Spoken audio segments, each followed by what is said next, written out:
இப்ப நீங்க வந்து ஒரு வீடு கட்ட போறீங்க அப்படின்னா, சரி ஆண்டாள் வாஸ்துபடி அந்த அந்த வரைபடம் வந்து நீங்க வந்து அமைக்கல அப்படின்னா, அப்ப வந்து என்ன பண்ணுவீங்க அப்படின்னா, தலைவாசல் வந்து நீங்க வந்து உங்களுக்கு தெரிஞ்ச மாதிரி அல்லது உங்களுக்கு தெரிஞ்ச வாஸ்து நிபுணரோ அல்லது ஜோதிடர்கிட்டயோ குடுத்து, நீங்க வந்து தலைவாசல் வந்து உச்ச பகுதியில வச்சுட்டீங்கன்னு வச்சுக்கோங்களேன். அதுக்கு உள்ள வரக்கூடிய பெட்ரூம், கழிவறைகள், அ அடுத்தது வந்து மாடிப்படிக்கட்டுகள், சமையலறை, டைனிங் ஹால், ஹால் போன்ற இது மாதிரி பின் வாசல்ல இருந்து எல்லா பகுதியிலயும் பார்த்தீங்கன்னாக்கா, அந்த அந்த அந்த வாசல் வந்து தவறான அமைப்புல வந்து வரதுக்கு வந்து 99% வாய்ப்புகள் அதிகமா இருக்கு. அதனால தலைவாசல் மட்டும் நம்ம வந்து உச்ச பகுதியில வச்சா பத்தாது.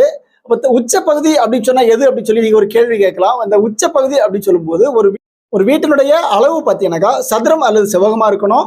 அந்த தலைவாசல் வந்து ஒண்ணு கிழக்கு ஒட்டுனது மாரி வரணும், அல்லது வடக்கு பகுதி ஒட்டுனது மாதிரி வரணும். நீங்க வந்து தெற்கு திசை பார்த்த மனையா இருந்தாலும், கிழக்கு பகுதி ஒட்டி தான் அத வைக்கணும், தலைவாசல் வைக்கணும். அல்லது வடக்கு திசை பார்த்த மனையா இருந்தாலும், அந்த தலைவாசல் வந்து கிழக்கு பக்கம் ஒட்டி வைக்கணும்.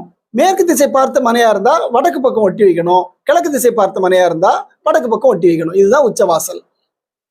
இது மாதிரி நீங்க வந்து உள்ளமைப்புல வரக்கூடிய அனைத்து ரூம்களுக்கும் அந்த டோர் வந்து உச்ச பகுதியில வைக்கிறது தான் ரொம்ப சிறப்பா இருக்கும். அதே மாதிரி டோர் மட்டும் வச்சா போதுமா சார்? கிடையாது. ஜன்னலும் உச்ச பகுதியில வைக்கணும். வடகிழக்கு பகுதியில பார்த்தீங்கன்னாக்கா வரக்கூடிய அந்த அந்த விண்டோ வந்து பிரெஞ்சு விண்டோ, அதாவது லெந்து பாட்டத்துல வரக்கூடிய அந்த டவுன் வந்து 6 ஃபீட் இருந்தா ரொம்ப நல்லா இருக்கும். எதனால அப்படின்னா, காலையில வரக்கூடிய அந்த இளங்காற்று, இளங்கதிர்கள் வந்து நம்ம வீட்டுக்கு வந்து ஈஸியா வரணும். அதுக்காக தான் சரி ஆண்டாள் வாஸ்துபடி 6 விதிகளுக்கு உட்பட்டு நீங்க வந்து வீடு கட்ட போறீங்க அப்படின்னா, நீங்க வந்து ஸ்கிரீன்ல தெரியக்கூடிய நம்பருக்கு வந்து கால் பண்ணுங்க, மெசேஜ் பண்ணுங்க. உங்களுக்கு வாஸ்துபடியான ஒரு நல்ல ஒரு வரைபடம் வந்து நான் ஏற்படுத்தி தரேன்.